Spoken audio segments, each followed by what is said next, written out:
Coming to DARPA is like grabbing the nose cone of a rocket and holding on for dear life. DARPA is a place where if you don't invent the internet, you only get a B. A DARPA program manager quite literally invents tomorrow.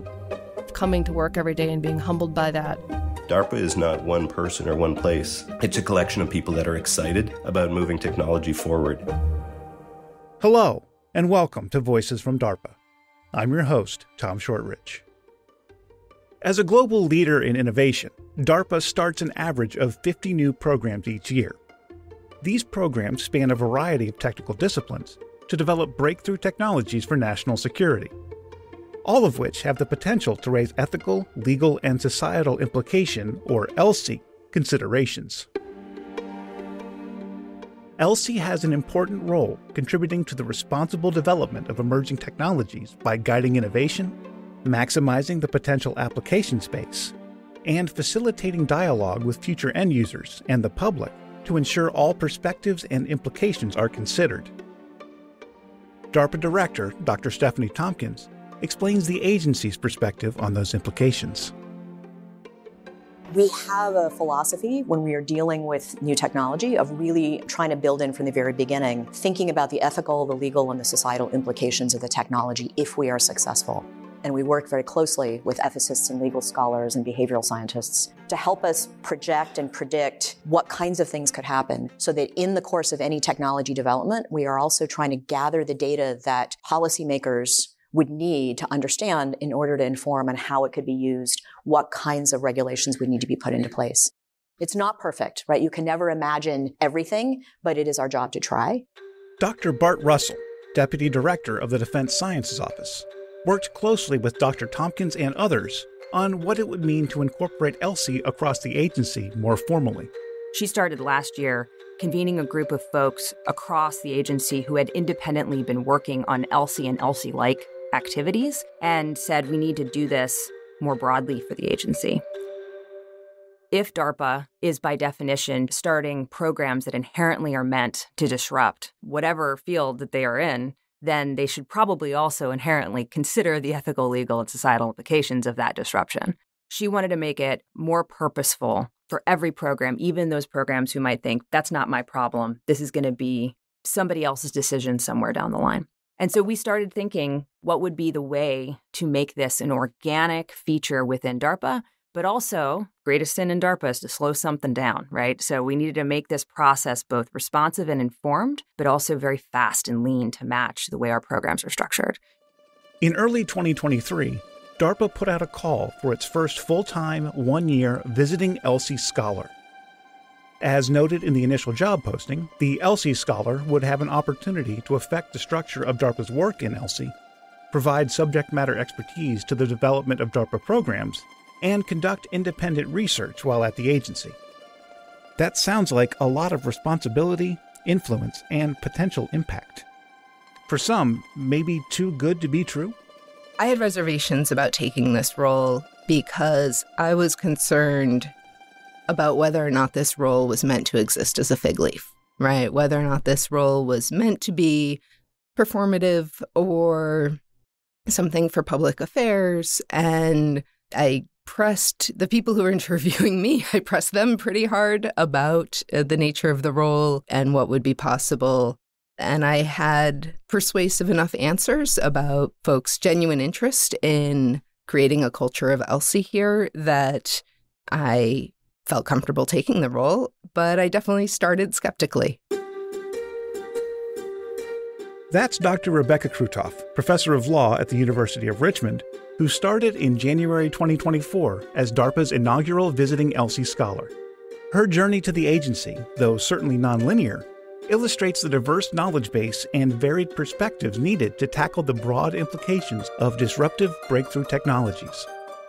I grew up reading science fiction, and I continue to read and enjoy science fiction, and always thought that was just, something I did on the side that was fun, and went about my life, went to college, became an English teacher. After being an English teacher for a year, realized I was really interested in issues of inequity and started working at a nonprofit, working on fair housing issues. Working on that got me really interested in what I called the JD glass ceiling, because I would work on building cases and hand them over to the lawyers, and the lawyers would make decisions based on their expertise that I didn't get to have input on based on mine. Went to law school thinking I was going to be a strategic civil rights litigator, and was introduced to international law and was like, oh man, this is fascinating. This stuff is really, really interesting. And had the opportunity to take this incredible class with Ona Hathaway, where we connected with the CIA, with the DoD, with Human Rights Watch, with a bunch of different organizations, and said, what are the questions you don't have answers to? And we'll try and figure them out and, compare answers. And through that class, started writing and working on drones, malicious cyber operations, and then eventually working on autonomous weapon systems. And it wasn't sort of until that moment that I was like, oh, wow, that long time ago interest in science fiction turns out is very, very relevant to thinking through where new technologies challenge the law in various ways, and particularly in the military context where the stakes are so high, where the law is so distinctive and unique. The law of armed conflict has a bunch of specific rules that don't apply in any other legal system. And so ever since, I've just been really interested in the interaction between new military technologies and the law. The ELSI Scholar was a new position at the agency. And though the role was defined in broad strokes, Rebecca wasn't brought on board with specific marching orders. Instead, the why and how of it all was up to her to help define. Part of my information gathering tour of the first month was to get a sense of, okay, there's a lot of leadership who's interested in this. What does the average PM feel about this? What does the average CETA feel about this? For reference, a CETA is a scientific, engineering, and technical assistance contractor. And that was much more varied, obviously. I came in and got asked if I was going to be the fun police, right? If I was just here to say no to things. And that is definitely not how I view my role. Right. I view ELSI as something that can enable programs, as something that can benefit programs, and also as something that can benefit all the people impacted by the technological developments that are happening here. People had a lot of different assumptions. People had a lot of different questions. But by and large, I have not had conversations with people that are resistant to taking time to thinking through the implications. So I don't see my role here as coming in and telling anybody what to do. These are the program managers' programs. They are the ones who are going to be responsible for them. They are the ones who are going to be making design decisions long after I've left. So my goal is actually to ask questions, to start a conversation, and to get folks thinking about their programs from a perspective or in a way that they hadn't before. And my favorite moments, right, the days where I'm like, oh, that was a successful day, are when I'm in conversation with a program manager or their team, and right in the middle of the conversation, somebody just pauses and is like, oh, I hadn't thought of that before, and then starts frantically writing something down because there is something in that question that highlighted something that's going to be useful to keep thinking about. One thing that I keep going back to is that there is nobody here who isn't interested in solving a problem. Right? And they're interested in solving big problems, and they wouldn't be working on something if they didn't think it had any implications. Sometimes they're so focused on their particular problem, they haven't thought about some of the potential side effects of their solution. And most people I've talked to are just very curious about someone else's perspective on their problem and their solution and are excited to think creatively about it. So that has been, honestly, like one of the more surprising things since coming here was I just expected folks to be a little bit more defensive, to have a little bit more time that was going to be necessary in building relationships before people were willing to, who's this upstart person come in to talk to me, right? And by and large, folks have just been really curious and really willing to engage in these conversations. And some of them have taken some of the things we've talked about and run with them, right? Designed whole aspects of their program around considerations or effects that we identified in our ELSI conversations. So already seeing that our conversations can lead to attempts to do things differently within a program. So if I'm in a conversation with somebody who's working on human-machine teaming, I'm going to have questions about, have they thought about the interface? Have they thought about automation bias? Have they thought about how to minimize the risk of overtrust in the system? right? And that's going to be a completely different conversation than somebody who's working on plants that can sense chemical threats. And there you're going to be having a conversation about biosafety, biocontainment, biosecurity. So there are certainly thematic questions that change depending on the program. Zooming out even further, trying to raise questions that encourage thinking more broadly about the program's impacts. With around 100 program managers running over 200 programs spanning the breadth of the technological landscape, from exploring fundamental questions of physics all the way to building experimental X-planes and spacecraft, there's not a universal rule set for ELSI considerations. Every day is different, and I expect that to be true through the course of the year. Roughly my plan for the first month was to meet as many people as I could and to learn as much as I could about what did people here think ELSI was and what did people here do, what did people here need. So I talked to as many program managers, as many CETAs, as many office directors and deputy directors as I could to just sort of get a sense of what were times where they had had conversations around what I would now call ELSI issues, where that was productive, and what were programs where, oh man, they really wish they had talked about something earlier. I had a really interesting conversation with one program manager who had, by all accounts, a successful program, right? The technological challenge was met, transitioned for use by the Army, and the main goal of that particular program was create a cheap and easy way to facilitate communications in communications-deprived environments. And he told me one of his biggest regrets was that he had not thought earlier in the program's design stages about the fact that this could have been hugely useful for addressing broadband equity issues. And, it's not that it wasn't a successful program, and it's not that that can't still be pursued. But if he had been thinking about that, had that conversation, and those thoughts had gone into the design process or the transition plan, it could have been a much more useful technology for more populations, for different groups of people. And so based on those conversations, my next step for the next 2 months was to start to put together a process, a minimally invasive, maximally useful process for ensuring that every program that's in the development stages has an opportunity to pause and think about ELSI considerations. And what that looks like for every single program is going to be completely different. There's a line about, one size fits none, but there's a couple thematic questions that are relevant no matter what type of program is being considered. And so my goal for these 2 months has been start to develop that program, start to put it in place, start to introduce it to folks and have people get accustomed to it. And I've thought, okay, if I end this year and if I have developed a process by which every new DARPA program has a moment to pause and think about ELSI, and that's built into the structure, I wouldn't exactly say I've failed, but I've done the minimum I came here to do. And so my goal going forward, in conjunction and in conversation with a lot of other people, I don't want to pretend this is just me, is to really change the way folks think about what ELSI is and ensure that people don't think, oh yeah, it's the job of the ELSI visiting scholar or the ELSI CETA or this, one-time conversation to address all the ELSI issues with the program, but rather it's a perspective, it's a mindset, it's a muscle that you can exercise over the course of a program's life cycle to keep asking, okay, what are other unknowns that we should be thinking about? What are opportunities we're not considering? What are risks that we should be aware of and designing for?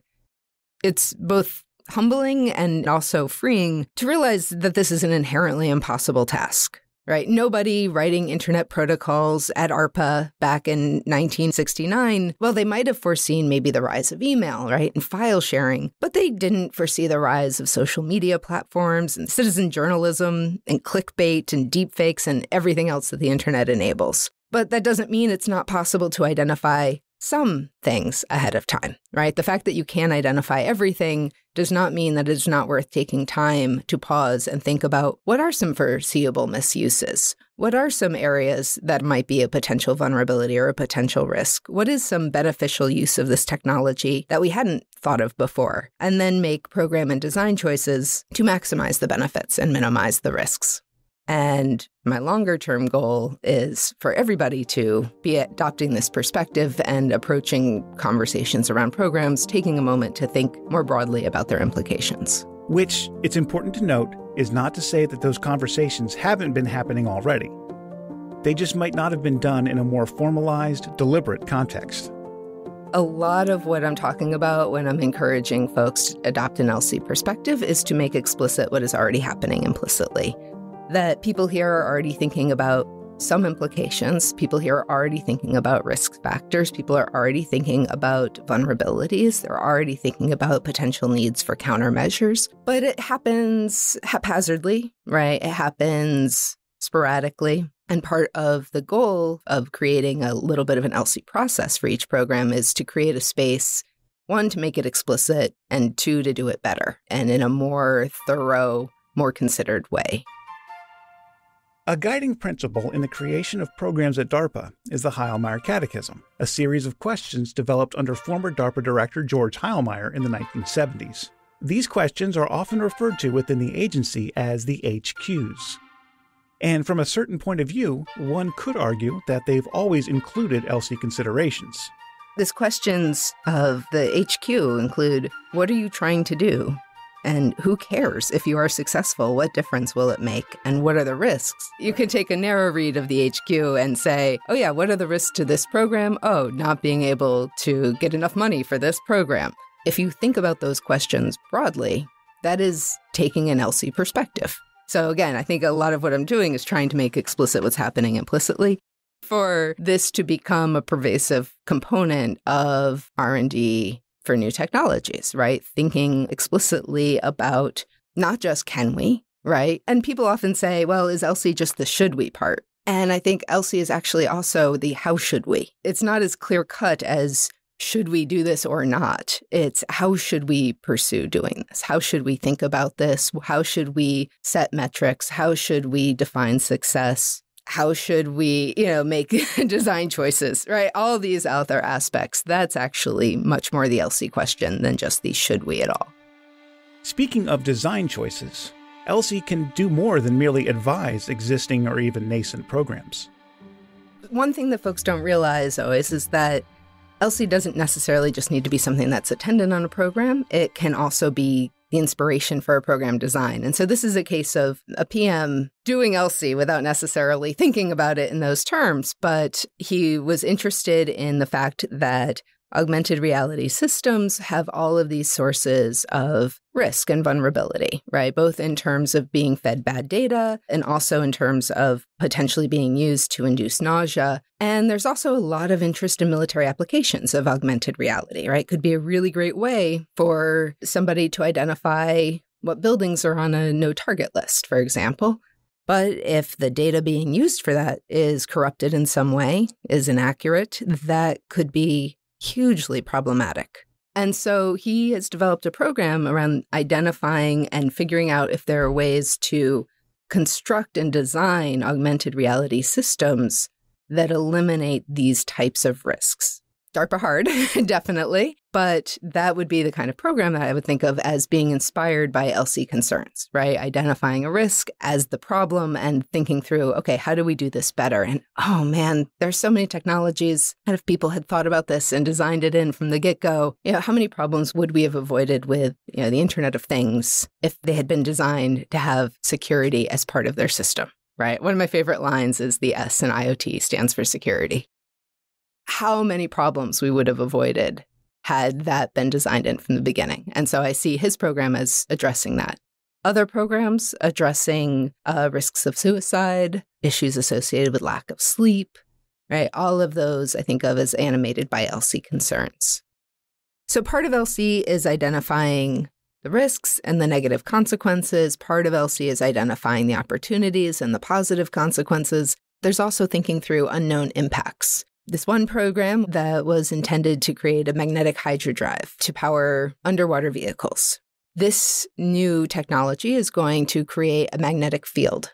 And the program manager is requiring the performers to measure how far out that magnetic field extends. Because one of the unknowns is, does it extend out a couple centimeters or does it extend out a couple kilometers? And unless you know how far it extends out, you don't know if it's going to have an impact on local sea life, if it's going to have an impact on sea mines in the region, if it's going to have an impact on other maritime infrastructure. And so that first unknown, right, is important to identify early in the program's design stage so that you get information that allows you to then evaluate, okay, what are the potential impacts of this? And then once you have that data, you can make further decisions about researching its impact on the environment. Thinking about potential uses ahead of time can expand the ways in which useful technology can actually be employed. Every program solves a problem. And I think part of the goal of the ELSI conversation is taking time to say, and what other problems could this solve? How else might this be used? Successful DARPA programs have a history of impact well beyond the agency, and the ELSI initiative has no lesser ambitions. A long-term goal for the ELSI program at DARPA is to have this perspective not just be limited to the PMs, to the CETAs, to the leadership at DARPA, but rather something that percolates out into the broader R&D ecosystem. That, working with the innovation fellows who are then going to go out and go back to their universities, go back into academia, talking about having an ELSI perspective, right? Working with the service chief fellows who are going to go back to the services or onto other aspects of their lives and be aware of this ELSI perspective. So part of what's fun about DARPA is the high turnover and the opportunity to have the ideas here percolate out.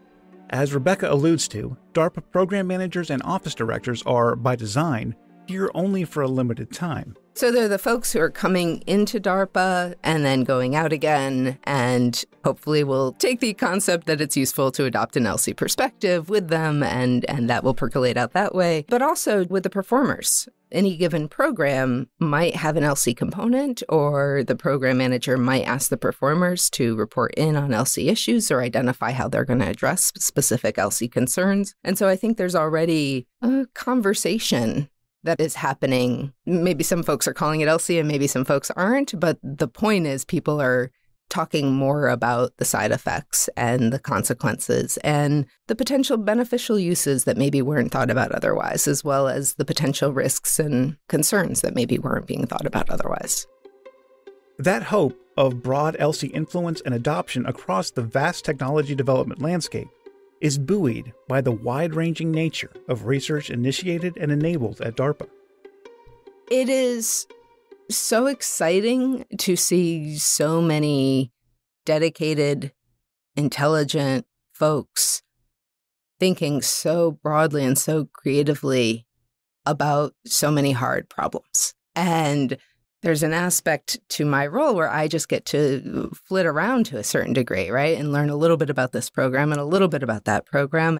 So I get a bit of a bird's eye perspective on the sheer amount of different challenges that DARPA folks are tackling. So on any given day, I will go from a conversation about patching a cybersecurity vulnerability to one about turning astronaut waste into something useful, to one about capturing heat waste and converting that back into usable electricity. So it's just an incredible amount of different types of problems that DARPA folks are tackling. And at the same time, of course, it's DARPA.